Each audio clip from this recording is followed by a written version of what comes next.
Oh, we are back live. How you doing? How's it been? Happy Tuesday. I realized something today. You can't say the word trailer without smiling. Just try it. Trailers. No, can't do it. Scientifically tested and proved. Anecdotal evidence is the only evidence that I follow. What is happening with F4A? Oh, we've been talking about this for a minute, so this video, short though it may be, will give you an update on the world of price, route, and service. Look, I know you. You're thinking, Matt, what are you going to tell me about Supreme Court of the United States that I don't already know about? Well, I don't know. Let's find out. A couple years ago, there was a case in California. This case was called the Miller v. C.H. Robinson case. In that case, motor carrier has a catastrophic accident. Plaintiff sues the motor carrier. They don't have a lot of insurance. So the plaintiff attorney sues the broker. And they say, broker, you negligently hired the motor carrier. You should also be partially responsible. C.H. Robinson, for their part, said, no, you can't sue us. We're the broker. We do price route service. We don't do this whole thing about, how safe the motor carrier operates. That's not our problem. Well, that went to the Ninth Circuit Court of Appeals. That's the appellate court in the far, far west of the United States. And they lost. Robinson lost. The Ninth Circuit said, yeah, we think the broker can be held responsible for negligently hiring a motor carrier. Interesting. Well, we had another case just like that in the Seventh Circuit Court of Appeals. The Seventh Circuit, Illinois, Indiana, Wisconsin. I'm in the Seventh Circuit. I'm in Illinois. In that case, Global Trans v. Yee. Well, same kind of set of facts. Motor carrier makes a terrifying, horrible mistake, causes some terribly, terribly damaged people. And so the plaintiff attorney sues the motor carrier. Plaintiff attorney sues the broker. Plaintiff says, look, motor carrier did the wrong thing. We get that. We understand that. But that broker, Global Trans, my goodness, they were negligent. They didn't properly vet the motor carrier. They should be on the hook for all of this. Well, Seventh Circuit looks at the exact same law, F4A, and they go, you know what? No. Nope. You can't hold the broker responsible. That's the motor carrier's fault. Doesn't matter what you think the broker could have done better. They couldn't have prevented this accident. This thing is on the hook for the driver, motor carrier, and broker's not liable. Well, the plaintiffs, the decedents, the estate of the decedents, they appeal. They go to the U.S. Supreme Court, just like Miller and C.H. Robinson. Because remember, C.H. Robinson went to SCOTUS, the Supreme Court of the United States, and said, please, hear this case. Hear my case. The Supreme Court of the United States doesn't have to take your appeal. You don't get a right to go to the Supreme Court of the United States. In certain cases, you do. If two states are like, we think this land is ours, they might fight. They might go to the Supreme Court. But for simple negligence and statutory interpretation, you don't get a golden ticket to the Supreme Court. But now we have two circuits, the Ninth and the Seventh. In the Ninth Circuit, a broker could be held legally responsible for the actions of a motor carrier. In the Seventh Circuit, chances are the broker cannot be held legally responsible for the actions of the motor carrier.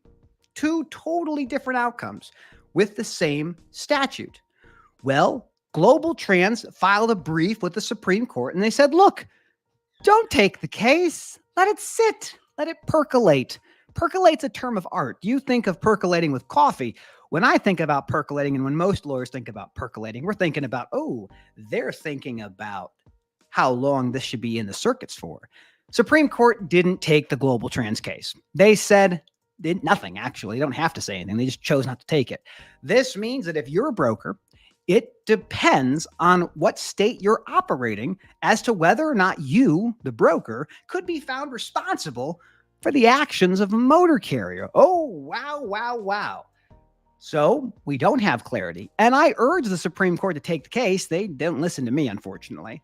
But we will continue to see this thing evolve. What it means right now for you as a broker, you probably want to talk to your insurance adjuster or your insurance agent, your insurance broker, and understand, am I covered the way I ought to be in light of the fact that we have no clarity from the Supreme Court of the United States about whether or not a broker can be responsible for injuries caused by a motor carrier. That's an interesting case. Moving right along, I want to talk to you about a little other thing we've heard in the news recently. The Department of Labor has issued a final rule on the classification of independent contractors. Wow, that's a mouthful. I want to be very careful here. I want to be very explicit. This rule, the Department of Labor's final rule, is not AB5. Now, what is AB5? For many of you who might be watching this or listening to this in the podcast version, AB5 was a statute in the state of California that defined how you interpret whether someone's a contractor or an employee. It starts with the presumption in California that you're an employee, and the employer must prove with these ABC, the three-part test, that you are in fact a contractor. That is a very different rule than what's happened with the Department of Labor. The Department of Labor's final rule puts in place a thing called the economic realities test. It's a six-prong test that understands whether you're a contractor, whether you're an employee. It's not that different than when we redefined Pluto many years ago, when we said, well, is it a planet? Is it not a planet? Let's make a test. And they made a test and they did the test and Pluto failed. The economic realities test has been in place in the federal courts for decades. This rule is all about reversing a 2021 Trump administration rule on independent contractors. That rule that was done by Trump did not actually take into account the way the federal courts interpret these types of relationships. And even if the Department of Labor says they want this test to be used, the courts will use their own test because they're the ones that create the test for administering these types of things. Federal government can come in, Congress can come in and say, we demand this test in all applications. Ultimately, for the economic realities test, nothing major will change for anybody who's a contractor. The vast majority of these cases, and I mean the vast majority very specifically, is when somebody is a contractor and they think they should be an employee. Best example is, let's say you're a truck driver, independent contractor, fall out of your truck and you break your back. What happens? Well, if you're a company driver, you file for workers' compensation. That's what you do. And you get paid a portion of your salary tax-free for a period of time until you've recovered or some other disability is made, determination is made. If you're an independent contractor and you fall out and break your back, you're fired. There's no protections generally for someone who's an independent contractor. That's why it's important for you to have disability insurance if you don't have other options. But ultimately, classification litigation is about somebody who says, I think I was misclassified. It is not the government coming in and saying, let me look at what you two are doing. No, I want it this way. That's not what's happening. So if you see a lot of news about organizations that hate the rule or love the rule or are ambivalent to the rule, just understand that the rule really won't change much of how the courts will look at whether you are a contractor or an employee. And remember, those conflicts typically happen when somebody thinks they were misclassified. So that's it.